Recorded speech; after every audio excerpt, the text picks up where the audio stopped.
Hello everyone. अभी SSC GD 2024 का physical और मेडिकल चल रहा है। इसी के दौरान डॉक्यूमेंट वेरिफिकेशन भी हो रहा है।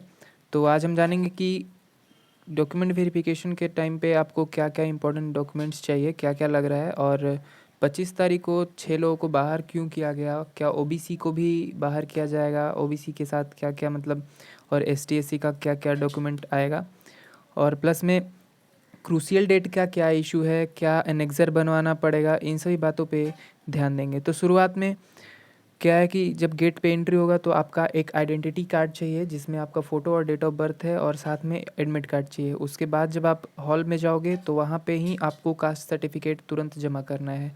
शुरुआत में ही कास्ट सर्टिफिकेट का ज़ेरॉक्स लेकर आपको फॉर्म में जमा कर दिया जा रहा है, फॉर्म के साथ अटैच कर दिया जा रहा है। उसके बाद जब आप फिजिकल क्वालिफाई कर लोगे तो आपका डॉक्यूमेंट वेरिफिकेशन स्टार्ट होगा। डॉक्यूमेंट वेरिफिकेशन में मेनली 3 चीज़ें ही लग रही है। एक जो है मैट्रिक का सर्टिफिकेट, दूसरा डोमिसाइल सर्टिफिकेट, और तीसरा कास्ट सर्टिफिकेट जो एनेक्सर 6, 7, 8 है। एनेक्सर क्या होता है वो भी मैं अभी बताऊंगा आपको।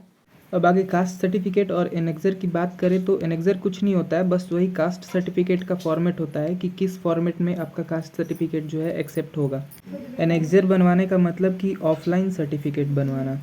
और अभी कहीं कहीं पे क्या हो रहा है कि ऑफलाइन जो है सर्टिफिकेट एक्सेप्ट नहीं हो रहा है। अभी छः लोगों को बाहर किया है, यानी कि जनरल में डाल दिया गया है ईडब्ल्यूएस से, क्योंकि उनके पास क्रूशियल डेट का इशू था। यानी फाइनेंशियल ईयर जो उनके सर्टिफिकेट पे था वो 2022-23 का नहीं था। फाइनेंशियल ईयर और क्रूशियल डेट क्या है, तो जब आप फॉर्म भरते हैं आपके पास सर्टिफिकेट उससे पहले का होना चाहिए। ये है क्रूशियल डेट का इशू अभी फ़िलहाल में। तो उनके पास फॉर्म भरने से पहले का सर्टिफिकेट नहीं था, फ्रेश सर्टिफिकेट था। और कहीं कहीं क्या हो रहा है कि फ्रेश सर्टिफिकेट भी ले ले रहे हैं पर एसडीओ का ले रहे हैं, यानी कि नया डेट में अगर बना हुआ है तो आपके पास एसडीओ लेवल का बना हुआ होना चाहिए सर्टिफिकेट। ये मेरा पिछले साल का ईडब्ल्यूएस सर्टिफिकेट है जिसमें मेरा क्रूशियल डेट जो है अप्रैल 2023 का है और फाइनेंशियल ईयर है 2022-23 का।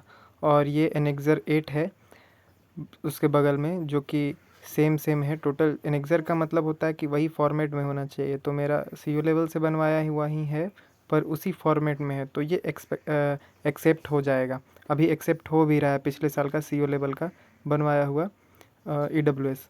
तो उसी हिसाब से ओबीसी का भी आपको बनवाना है सर्टिफिकेट, जो कि पिछले साल का है क्रूशियल डेट का जो बना हुआ है। नहीं तो फिर एसडीएम लेवल का अभी का नया बनवाना पड़ेगा, जो कि एक्सेप्ट हो रहा है कहीं कहीं, या फिर कहीं कहीं उनके मूड पे है नहीं भी एक्सेप्ट कर रहे हैं। कहीं कहीं तो नया वाला आईटीबीपी, जैसे आईटीबीपी रांची में कर रहे हैं एक्सेप्ट, लेकिन यहाँ मेरू कैंप बीएसएफ हजारीबाग में नहीं कर रहे हैं।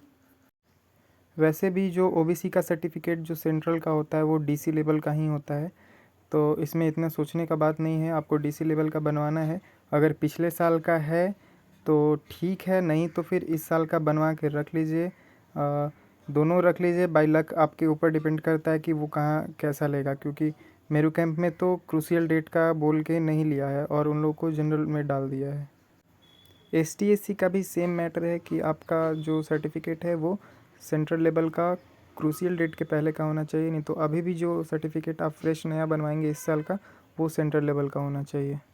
बाकी आप जो भी डॉक्यूमेंट लेके जा रहे हो उसका आप कॉपी रखे रहिएगा, ज़ेरॉक्स कॉपी करा के एक एक कॉपी जो जमा होगा, और फ़ोटो अपने पास रखे रहिएगा। मैं सीधे सेंटर से सारी जानकारियाँ ला रहा हूँ। बाकी कोई भी प्रॉब्लम हो कमेंट करें।